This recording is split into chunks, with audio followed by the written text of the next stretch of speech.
Good morning everyone, আশা করছি সবাই অনেক ভালো আছো। আমিও কিন্তু বেশ ভালোই আছি। মিষ্টিজ অ্যাক্টিভিটির নতুন একটা ভিডিওতে সকলকে অনেক ওয়েলকাম। সকালবেলা থেকেই আজকে প্রচণ্ড গরম পড়েছে জানো তো। আর মা আজকে বাড়িতে নেই, আর তোমরা তো জানোই যে মা না থাকলে কিন্তু সকাল থেকে রাত পর্যন্ত আমাদের রুটিন পুরোটাই চেঞ্জ হয়ে যায়।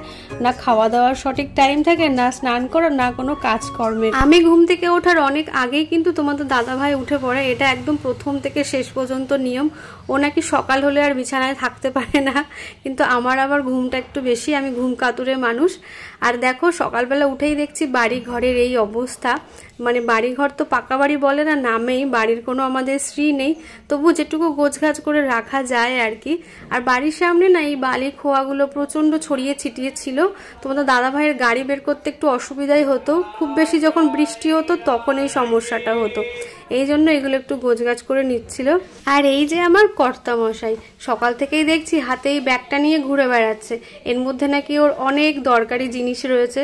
তো থাক বাবা, যা দরকারি জিনিস আছে ও রেখে দিক। আর গতকাল ছিল পান্তা ভাত জানো তো, আর পান্তা ভাত দিয়ে আলু ভাজা খেতে আমি মানে বরাবরই ভীষণ পছন্দ করি। কে কে ভালোবাসো এরকম আলু ভাজা দিয়ে পান্তা ভাত খেতে জানিও তো।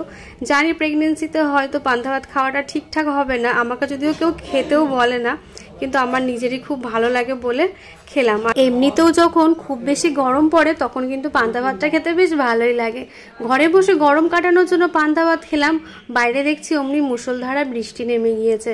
বাড়ির কাজ প্রায় অর্ধেকটা হয়েই গিয়েছিল, তবুও বৃষ্টির জন্য একটু দেরি হলো আর কি। আর একটা ছেলেকে নেওয়া হয়েছিল কাজের জন্য, ওরও একটু লেট হয়ে গেল। কি আর করা যাবে। আর দেখো তোমাদের দাদাভাই যেদিন মনে করবে যে বাড়ির কাজ আমি করব, সেদিন ওকে আর কেউ ঠেকাতে পারবে না।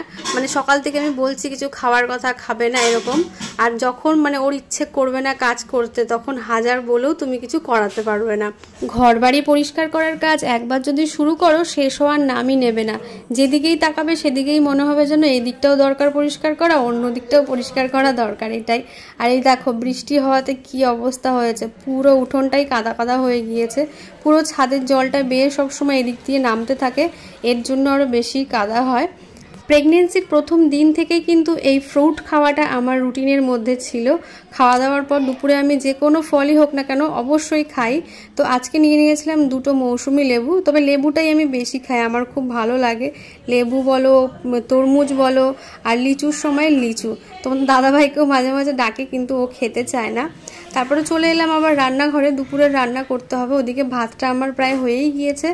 আর এদিকে আগের দিন পাটের শাক ছাড়িয়ে রেখেছিলাম, তো কিছুটা পাট পাতার শাক করব আর কিছুটা বড়া করব। পাট পাতার বড়া খেতে আমি বরাবরই খুব ভালোবাসি। আর এদিকে আমার রান্না কমপ্লিট হতে হতে তোমাদের দাদা ভাইয়েরও কাজকর্ম সব কমপ্লিট হয়ে গিয়েছে, একদম ধুয়ে মুছে সাফ সাফাই সব করে ফেলেছে। আর ওদিকে দেখো ওকে কিন্তু বলতেও হয়নি, উঠোনটাও ঝাড় দিয়ে পরিষ্কার করে রেখেছে। আর বরাবরই ও কী করে সবসময়, মানে আমার প্রেগনেন্সির আগে বলো আর পরে বলো, মানে উঠোন বাড়ি পরিষ্কার করার কাজগুলো ওকে কিন্তু বলতে হয় না, নিজে থেকেই কিন্তু সুন্দরভাবে করে ফেলে। আমাকে দেখে হয়তো অনেকেই বুঝতেই পারছো আমি কিন্তু এখন অনেক খুশি রয়েছি। হ্যাঁ অবশ্যই প্রেগনেন্সিতে সবসময় হাসি খুশি থাকাটাই প্রয়োজন, তবে এখন খুশি থাকার আলাদাই একটা কারণ রয়েছে। ভিডিওটা প্রথম থেকে শেষ পর্যন্ত দেখতে থাকো, আমার খুশি হওয়ার কারণটা অবশ্যই তোমরা জানতে পারবে। রাত বাজে এখন কটা বলো? 1:45।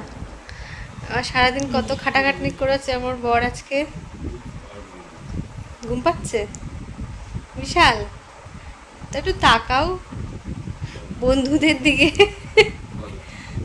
খুব কাজ করেছো না আজকে? কি কারণে করেছো? হঠাৎ করে বাড়ি ঘর এত পরিষ্কার করছো, এটা কৌতূহল রয়েছে না সবার মনে এতক্ষণ ধরে যারা ভিডিওটা দেখেছে, কি এমন ব্যাপার? নতুন সদস্য আসবে? সে তো কোনো দেরি আছে আসার, এখনই আসবে নাকি?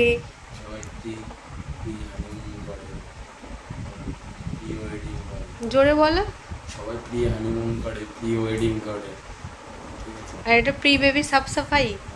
ও আস্তে আস্তে তো আরো আবারও নোংরা হয়ে যাবে, জঙ্গল হয়ে যাবে আবার করে দেব, তাই না?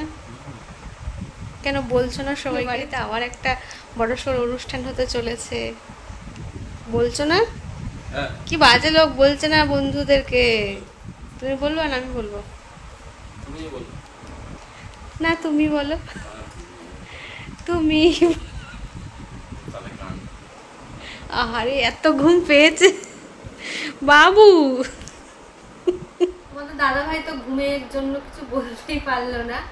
তো বাড়িঘর পরিষ্কার করার অবশ্যই এমনি সময় তো করাই হয়, আর এখন কিন্তু আরও একটা বিশেষ কারণ রয়েছে। কারণ আমার কিন্তু মানে 3rd ট্রাইমেস্টার বা আমার প্রেগনেন্সির 7 মান্থ চালু হয়ে গিয়েছে, আর এই মাসে হচ্ছে শ্বশুরবাড়িতে স্বাদ দেওয়া হয়। তো আমি না প্রথম খুব ভাবতাম যে স্বাদের নিয়মটা আছে কিনা, কারণ একটা মানে শখ থাকে বিয়ের পর এটা মেয়েদের যে স্বাদের অনুষ্ঠানটা হবে, তো আছে। তো আমার সেই স্বাদেরই আয়োজন শুরু হচ্ছে আস্তে আস্তে, আর খুব তাড়াতাড়ি আমি তোমাদেরকে বলে দেবো ডেটটা যে কবে ফাইনাল হয়েছে। খুব বেশি দিন নেই, এর জন্য আর কি তড়িঘড়ি করে সবকিছু ঠিকঠাক করা হচ্ছে। ভাঙাচোরা বাড়িঘর তবুও যতটা সুন্দর করা যায়, তাই না বলো? আর কি, তো আমি তো ভীষণ খুশি। আর আমার এই কথাটা শুনে কে কে খুশি হয়েছে অবশ্যই কিন্তু কমেন্ট করে জানিও। আর সবাই অনেক অনেক আশীর্বাদ করো যে এই 3rd ট্রাইমাসটা শুরু হয়েছে মানে শারীরিক অনেক সমস্যা শুরু হবে আশা করি, মানে সবার কাছে শুনি আর ভয় লাগে। তো সবাই আশীর্বাদ করো আমি যেন ভালোভাবে এই 3টে মাসও কাটিয়ে উঠতে পারি, আমাদের পুচকু সোনাকে নিয়ে আসতে পারি ভালোভাবে। ভিডিওটা এখানে শেষ করছি, খুব বেশি বড় করবো না, ছোট ছোট ক্লিপগুলো তোমাদের সাথে শেয়ার করছি। কেমন লাগলো জানিও, আর যারা এখনো সাবস্ক্রাইব করোনি তাড়াতাড়ি চ্যানেলটা সাবস্ক্রাইব করো। গুড নাইট বলে দাও, গুড নাইট।